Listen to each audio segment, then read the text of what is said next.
I'm going to explain that significant mistake in detail and why it matters so much in this video. It's quite obvious that WWE is doing well commercially, but they've also hit a hot spot with Liv Morgan. The fan base that has supported her for so many years has taken a shine to her. You can count on Liv Morgan's fans to show up and cheer her on when she's performing at her best. Due of necessity, Liv Morgan and WWE have both been popular at the same moment. Look now, Liv Morgan was the main focus of SummerSlam. It was all about Dominic Mysterio, and I had been very explicit before that event about my desire that WWE would at least be smart enough to do more than just a one-off match or even a follow-up match. Since this plot is so dated, I would think they would try to extract as much value as possible from it. You should take advantage of the fact that the fans are into it, right? We now clearly know that Dominic Mysterio betrayed Rhea Ripley at SummerSlam, allied himself with Liv Morgan, and the two set out to win. Rhea was completely demolished. They carried on with the program on Monday Night Raw, and I'm really looking forward to it. But here's the thing. WWE has done a great job with Liv Morgan and Rhea Ripley in avoiding danger zones, blunders, and other potential trouble spots in the plot. However, there is one very crucial thing that they must avoid above all others. You have to realize that Liv Morgan is in her current situation due to need. Not only had WWE lost its current Women's World Champion, Rhea Ripley, to injury due to a backstage incident involving Liv Morgan, but they also knew they were going to lose Becky Lynch. Therefore, they wanted to develop a larger star after WrestleMania 40. Because Rhea had such a phenomenal women's title run that lasted for more than a year, they had to develop a new star who could take the ball and run with it. And they did that. They accomplished that through Liv Morgan, which at the time was actually unprecedented because, although Liv Morgan had held the title of champion in the past, she had never been given the kind of spotlight where you were regularly opening, closing, and having multiple segments during Monday Night Raw. Additionally, that is crucial to both this keep and her ascent. After SummerSlam, I was wondering, okay, where are they going? And so on and so on. At that point I thought, okay, this is what they have got to avoid in the bigger picture and with this feud and with WWE and Triple H. Triple H has a broad perspective. What then is that? They cannot have a clean finish when they have this rematch. No matter when they schedule it or what day it falls on, Liv Morgan isn't allowed to defeat Rhea Ripley twice in a row. It's simply not possible. It destroys Rhea's momentum, correct? She was once taken advantage of. Okay, that's fantastic. That's fine with me. However, you cannot allow her to be defeated twice. Furthermore, Dominic Mysterio cannot have cost Rhea the victory. We've been there, done that, and I don't think it would be as effective, not only for the match's conclusion, but even afterward. I believe it would regress things. It would seem redundant.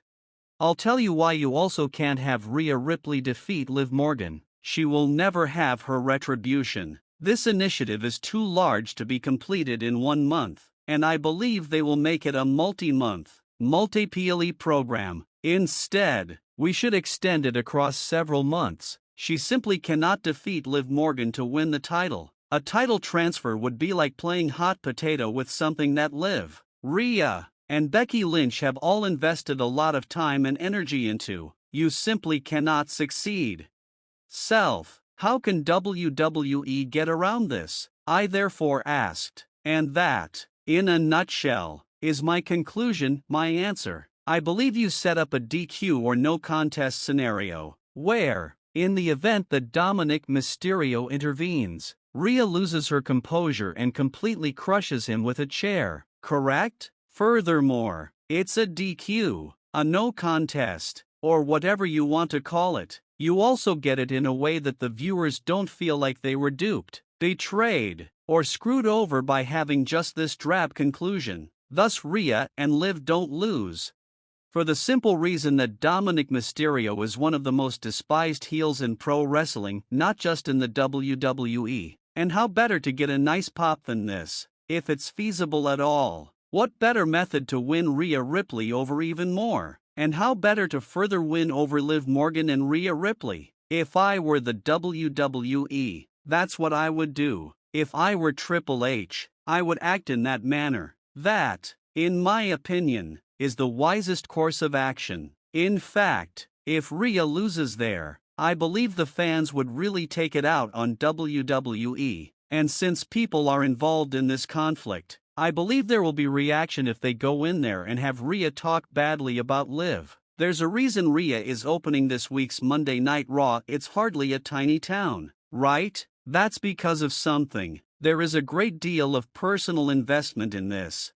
You may also discuss the fact that, Monday Night Raw's main feud at the moment is between CM Punk and Drew McIntyre. However, what has been Monday Night Raw's programming for the past few months? I take it that it hasn't been Drew McIntyre and CM Punk? Liv Morgan and Rhea Ripley have been involved. What's hot and what's not is indicated in the booking. It's just the way things stand right now. It's not Gunther versus Randy Orton heading into Bash in Berlin as your main program, nor is it Gunther versus Damian Priest as the Raw champion. Even if they are featured in the main event and on the marquee, that match won't ultimately help Peacock sell us subscriptions. It simply isn't. Let's face it, Gunther and Otter had an amazing match at King of the Ring, but that doesn't mean they have to be the main event. In fact, I'm cool with it since Gunther will likely be in Germany. However, there's another explanation for why Liv Morgan and Rhea Ripley founded SummerSlam, right? Due to WWE's unambiguous declaration that SummerSlam is a major event, it will probably grow to a two-night event in 2025. Since we already know that SummerSlam will grow to be a two-night event in 2026, you might as well state unequivocally that it is a monumental occasion. It was always known to be one of the Big Four: Survivor Series, SummerSlam, Royal Rumble, and WrestleMania.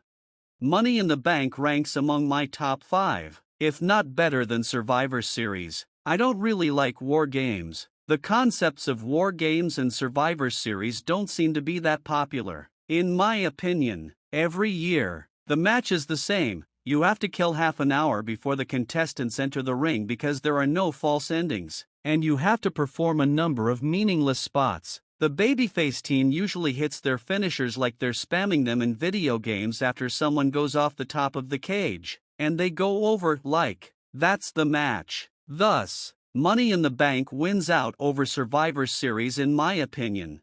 In any case, Morgan and Ripley kicking off SummerSlam is a huge event. Tell me what you think about my remarks and this major error that they need to avoid in the comments section below. I'm eager to hear your responses.